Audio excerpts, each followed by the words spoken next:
Welcome back to the Crazy Confidence Coach podcast. Today, I have a very special treat with behind the curtains guest, Prisca Benson, CEO and founder of Our Green Life. That's right, our financial life. So pick up your pen and paper and be ready to take notes as Prisca shares her tips and tricks as a financial coach to help you get better with your money, have more financial freedom, and just be overall a confident financial woman in business or at home. You're not going to want to miss this episode. I promise it's full of lots of really cool information. I hope you enjoy this conversation as much as I did. Here we go. I really want, especially female entrepreneurs or just women trying to change their lives or upgrade their lives, to have kind of a behind the curtain view of what women who are building businesses or helping other women, what does that look like? Because I think there's this idea that it's hard, it's difficult, it can't be done, and that everybody has the magic wand to make it happen. Yeah. And I just want the average person to say, oh, it can be hard, yes, but it also can be easy, or it can be manageable. Yes. And the one thing I really loved bringing you on was, one, your topic. So I want you to introduce what you do and why you got started or how you got started, because there's probably layers to that. My name is Prisca. I'm a money coach and owner of Our Green Life.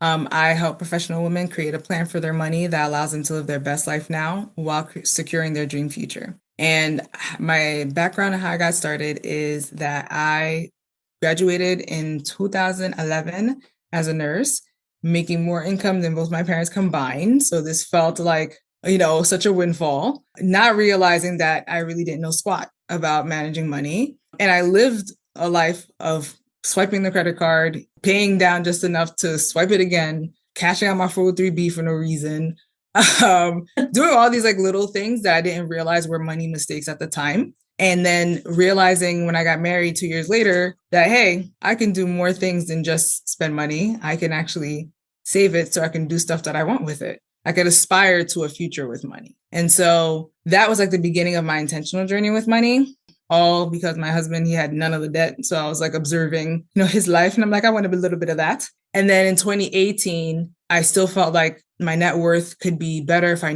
understood more about money. And that's when I really started seeking out personal finance podcasts, really taught me the ins and outs of investing, being intentional about that as well. And that grew my wealth, where at the time my investments were about 40K. Now they're a little over 370K. That is amazing.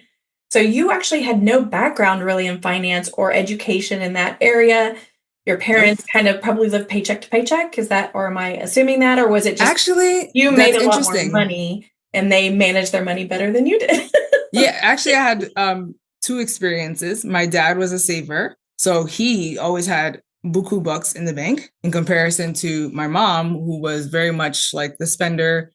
She'd carry on the debt and stuff like that. But she was moms are always taking care of stuff for the house and all that stuff. So it wasn't like she was spending frivolously, but she was more into making sure her kids got, the clothes and making sure her kids got taken care of, and the activities they wanted to do, they got to do.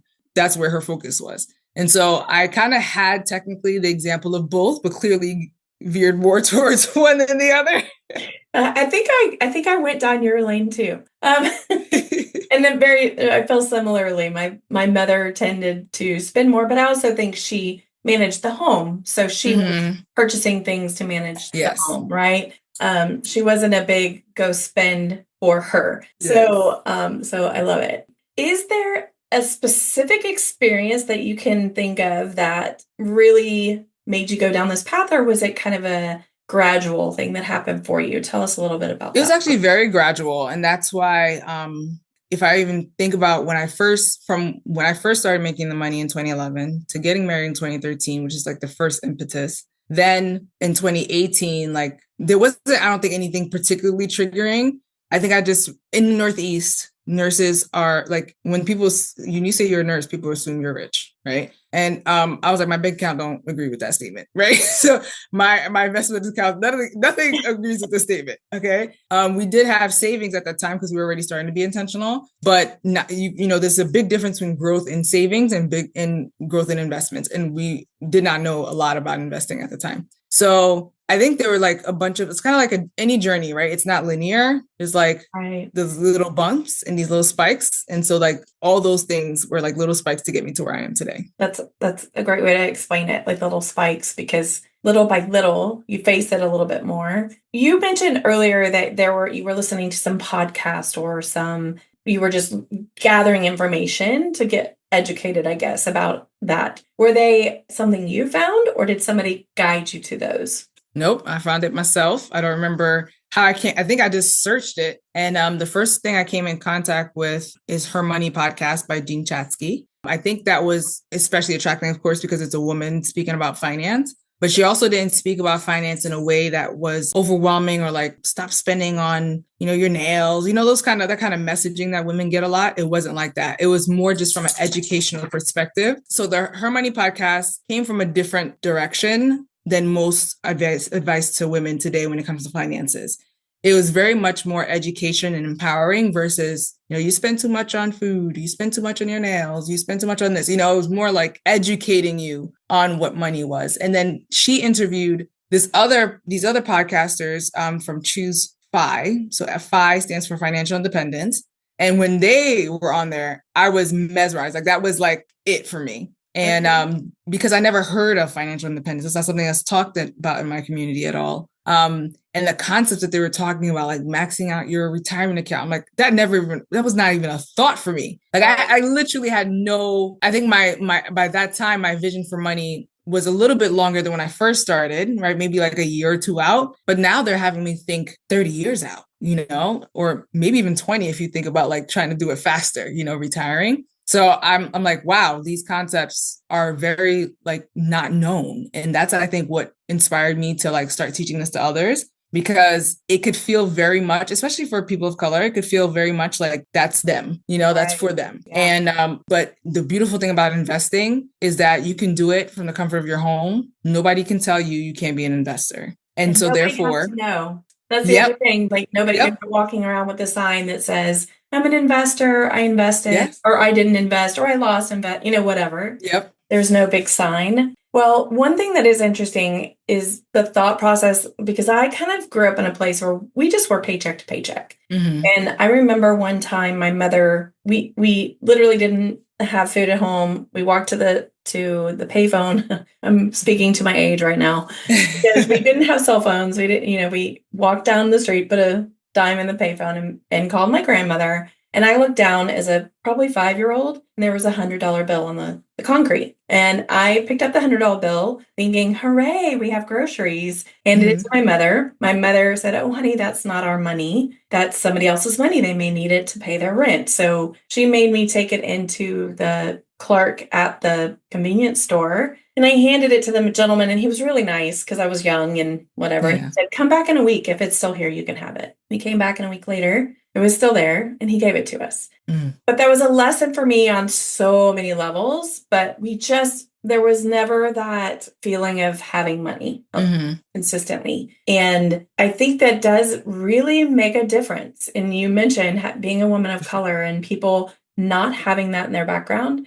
It really does impact your ability, and not your ability, but like you said, it's not on your radar. If no one ever taught you to put it on your radar, it's not on your radar. Yep. The only thing that puts it on your radar is either something impacting your life or coming into your life to teach it to you, or you look it up on your own and find it. So one thing you've mentioned several times is intentionality with money. Yes. So can you talk about that? Because I think that there are probably people listening that are thinking, what does that even mean to be intentional with my money? I intentionally go buy, a massage and my nails, and I buy an outfit. That's intentional, but let's talk more in the context that you're speaking about. Well, let me give an example of how we don't do it on a regular basis. And a lot of people, I'm sure, will find this relatable. When you step into Target or Costco with the list of the things that you intended to get, and you come out with at least double, That's lack of intention. Okay. Where we are allowing the business to make the choice for us as to how we're going to spend our money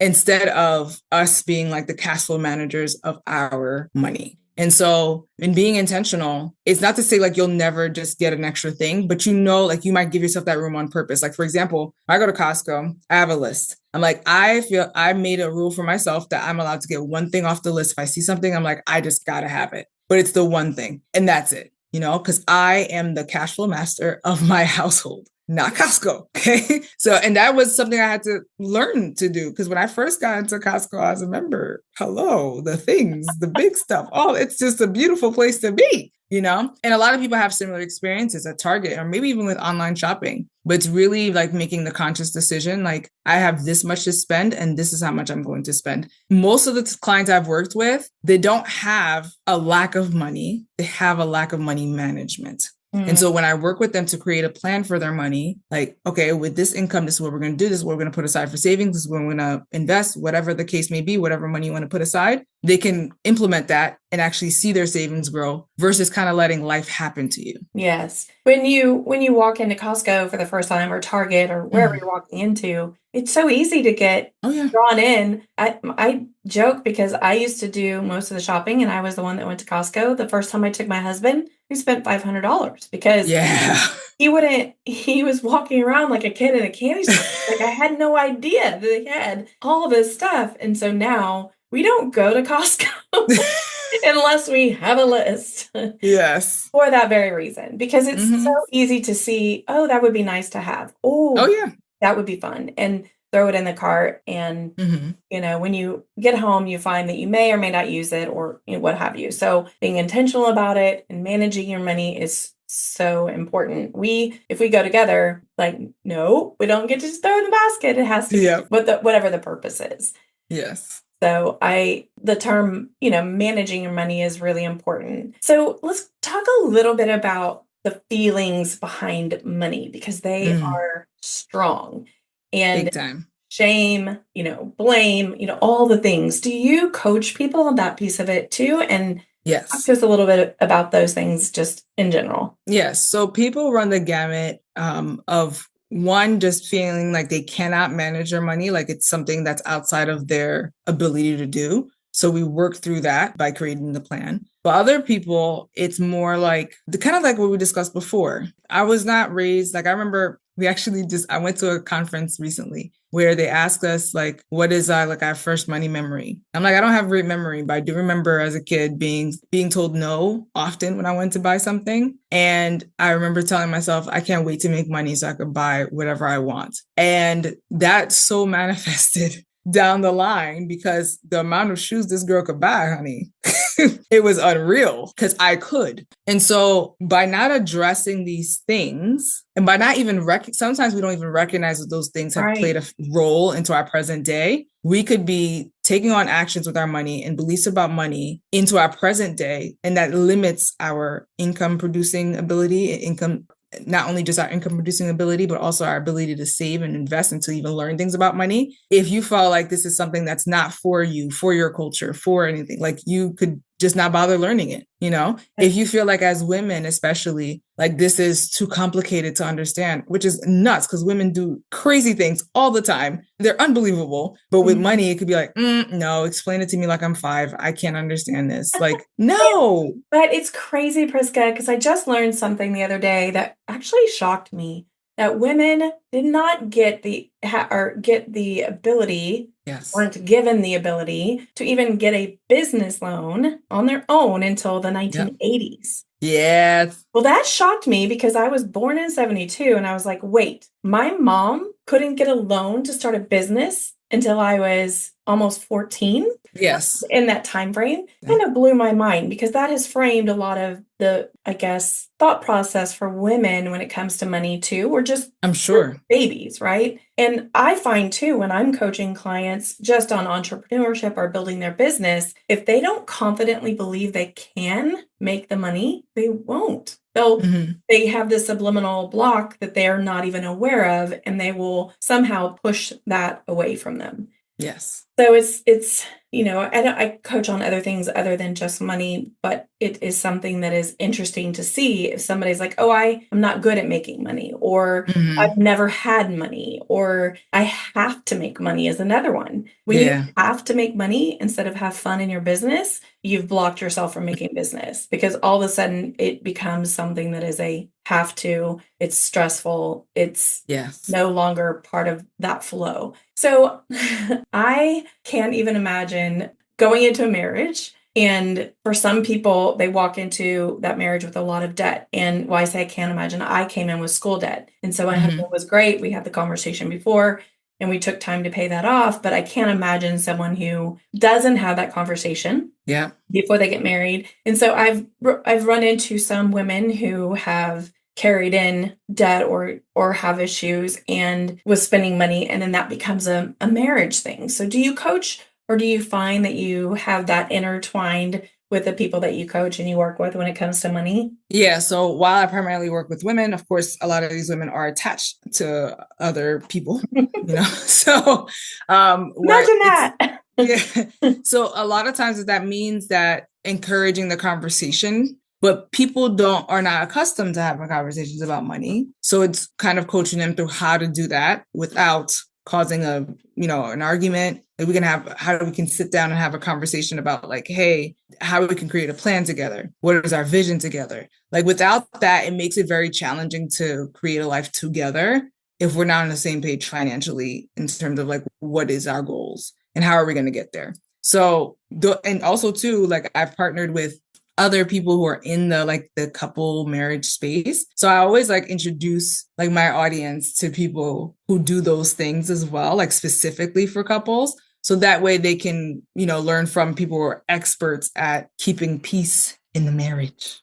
We always want to keep peace in the marriage. Yes. There are so many things that are challenges in a marriage that are outside of money, but money is the central factor, right? That's how Oh, yeah. you have a roof over your head, and how you put food on the table, and how you buy clothes and all things. So Mm-hmm. talk to me about how you would help someone who's insecure about money, how they may, confidence in money is really important, especially for entrepreneurs and business owners, but just Mm-hmm. regular everyday people as well. And all entrepreneurs and business owners are regular everyday people. Yes. But speak to like, how can we go from being completely lost, feeling insecure, hate to look at it, to that confident person ready to, as you say, build that wealth and have more money? So I think the journey will vary for different people. One, when somebody first comes to me and they do like their initial session with me, we're focused on not only what they want out of their money, but also on the nitty gritty of the dollars and cents.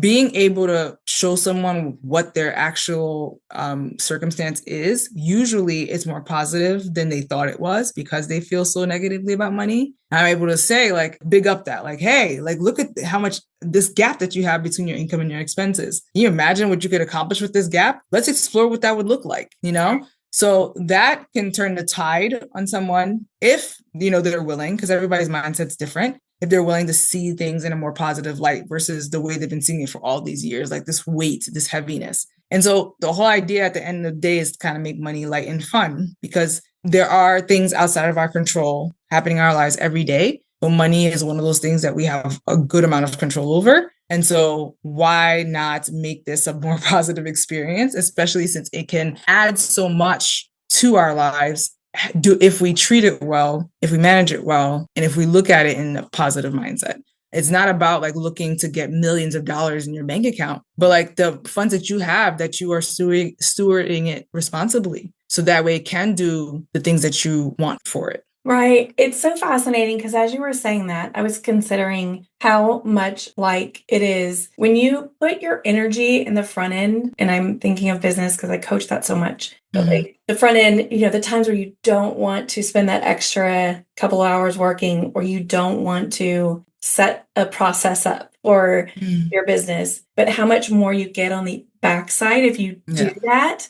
It's so similar to the financial piece of it. When you take the time to sit down and look at it, create processes, look at if there is a gap or not, because a lot of times we're avoiding and we don't even know that there is a gap or if there isn't. Yep. And so once you identify what the reality is, then you can actually create a plan and use that plan to create the future that you want.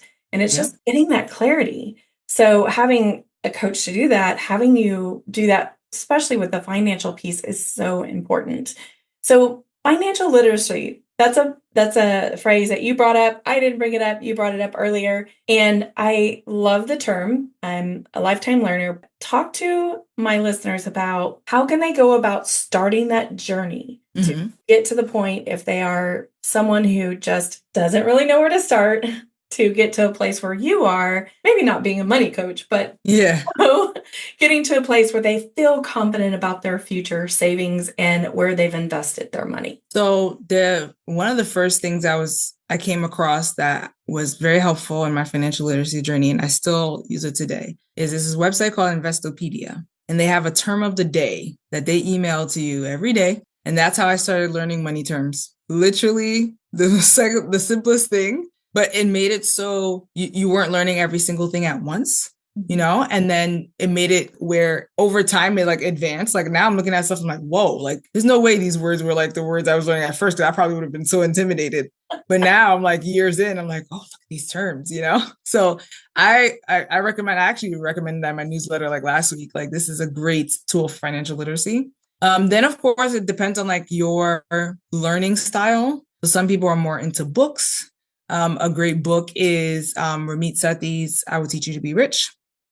You could also listen to audio, of course. A great podcast where we talked about her money for the ladies. Choose Fi is also pretty good in terms of, but it gets a little bit, they're like, it's like Money Nerdville over there. So it might be a little intimidating. Gotta make sure that's your style, right? Yes. If you love numbers, then that's perfect for you. So yeah, and then and when it came to like even YouTube, like one of the great YouTubers, YouTube I like to follow, she has very short videos. The Broken Wallet, that's also a great one. And of course, when my YouTube launches, you guys can watch me too. But when are you planning to do that? Well, my goal was December. So this goal has been since like last year, but I'm gonna do it. My goal was December. I think I overstretched a little bit, so latest is January. Okay. January 2025. Something to look forward to, and we'll put it at the end. Like, do you know your channel and everything yet? Yeah, it already exists. There's videos on it. I just need to like really make it a thing now. Yeah. Well, we'll put it in the show notes so people can find it. Some people will listen to this in a year from now, so you never know. Yes. It's kind of a fascinating thing about podcasting, that long form content.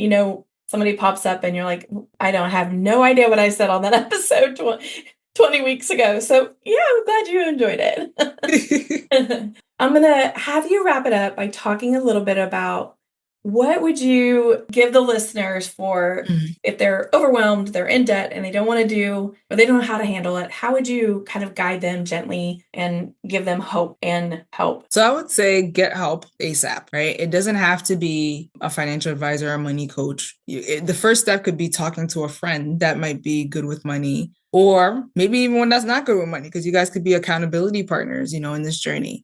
I like that idea. That's a great idea. Yeah, it's great because I think like the conversation, one of the awesome side effects of learning about money is the ripple effect it has. So for my friends, like I know one of my friends, she was like, I actually saved up for a vacation instead of like putting it on a card. And I was like, and she wasn't my client or anything. Like it's just the effect it has. And then my mom opening a high yield savings account, and then she's looking at her interest and like all this stuff. I'm like, as women, especially more so when we learn something, we really put it out there, in the universe. So that is going to be an effect. Like you having this conversation, even if you're nervous with a friend, is going to be where you guys can together look up something maybe, and then go learn the thing together. Like maybe something that doesn't make sense to you makes sense to her, and then she's able to explain it to you, vice versa. So I think that's like the simplest way to get started, is to like kind of turn to someone you trust and start having the conversation. Then of course you can elicit the help of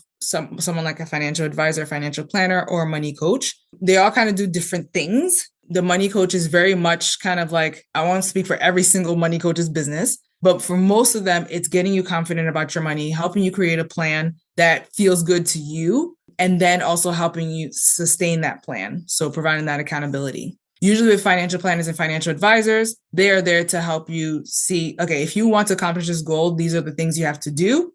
And you have to go figure out kind of how to do them, you know? Right. They can help you implement the certain like accounts and certain things like that, but they're not going to be watching over you to make sure you do it, you know? Right. So that's the kind of the difference. And then ultimately, of course, just knowing that you do have the ability to learn is going to be another thing. Like this matters. It's going to matter to your family. It's going to matter to your kids, your friends, you know, so don't keep putting it on the back burner as something I'm going to do one day, or, oh, my husband or whoever else is taking care of that. I don't need to worry about it. If you're the last person standing, you don't want that to be the time where you're figuring it out, you know? Exactly. So better safe than sorry. And it doesn't require a vast wealth of knowledge for you to be successful financially. I keep myself as simple as possible because I'm a busy person. I'm like, I just want to know what I need to know, and that's it. And then there's certain concepts too. I'm like, I don't need this for my plan. And then my husband would try to explain it to me. I'm like, I don't even want to know about this because I don't want to burden my brain with extra stuff that's not part of my plan, you know? I really so like that give yourself concept. that grace.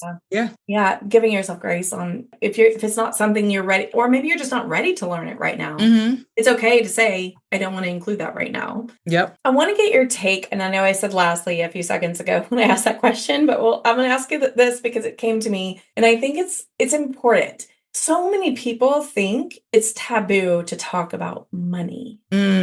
Talk to me about that. Well, a lot of people in the finance space feel like this is intentional, put on society, so that way people can get wise and become wealthy. I love that answer. So talk really, really loud about money. Yes. You know, and like I said, you know, in speaking about it, the effects of just doing the things is amazing. Like even before I started my business, people saw I was doing something different. I don't know. I didn't speak about it. You know, I was just more intentional. And then people were like, hey, let's sit down and talk, look at a budget. Like it's literally just natural for people to like up level around you as you're up leveling. The people who stay behind, they stay behind. But for the most part, the people who care about what you're doing, care about you and notice that you're elevating your life, they want to do it too. And so you get to be that influence. They'll keep themselves away from you if that's the case. We just had a conversation with some ladies and we're talking about oftentimes when you're elevating, the people that are around you, they're used to you being who you are. Mm-hmm. So they may resist that elevation and that improvement that you make. But if you just keep going, and even when you fail, keep moving forward, eventually they'll catch up to you and be like, hey, I want to do that too. But at first, there's a little bit of cognitive dissonance about who you are, and they want you to stay who you are because that means they get to stay who they are. Yes. So it is very important to recognize it's okay to be uncomfortable, move forward and change. And you weren't really, like you said, you weren't telling anybody you were doing that. You were just doing it for yourself. But look at how much influence you have now. How fun is that? That's just amazing. Yeah, it's a lot of fun. I love that. Getting to see people, to see the possibilities, like life outside of I was in that bubble before. I did not expect a whole lot from my finances when I first started my money journey. And so to be able to get other people to dream that big is pretty cool. I love that. So one last question. I promise it'll be my last.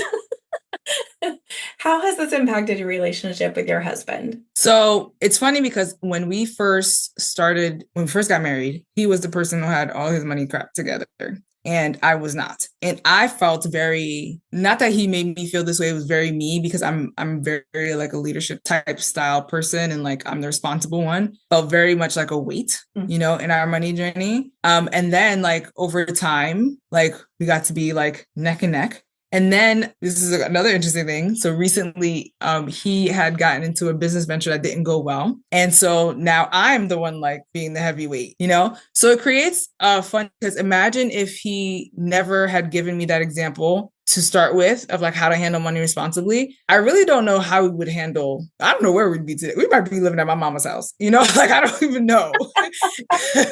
But like we're able to live our life, you know, we own our place and we don't have any threat of like losing it or too much stress about it. Like we can handle each upcoming thing with a plan because you know, of that initial setup. Right. And money definitely does add or detract stress depending on where you are on that spectrum. Some of that's a choice. I mean, I talk on that all the time too. Your thoughts are a choice. You can think it's stressful or not. But Mm-hmm. truthfully, if you can't pay your bills, that makes life a little bit stressful. Yes. So thank you so much for coming and chit-chatting with me. But I want to make sure that everybody knows how to get a hold of you, where can they find you, and do you have anything, if you happen to have something right now that you have an offer out, you're welcome to chat about it. Yes. So I am on Instagram at Our Green Life NJ, like New Jersey, because somebody took Our Green Life already. It's Our Green Life NJ. I'm also on LinkedIn for my professional ladies, under my name, Prisca Benson. And those are the two primary places online you'll find me. I've been dabbling in TikTok, but no promises there.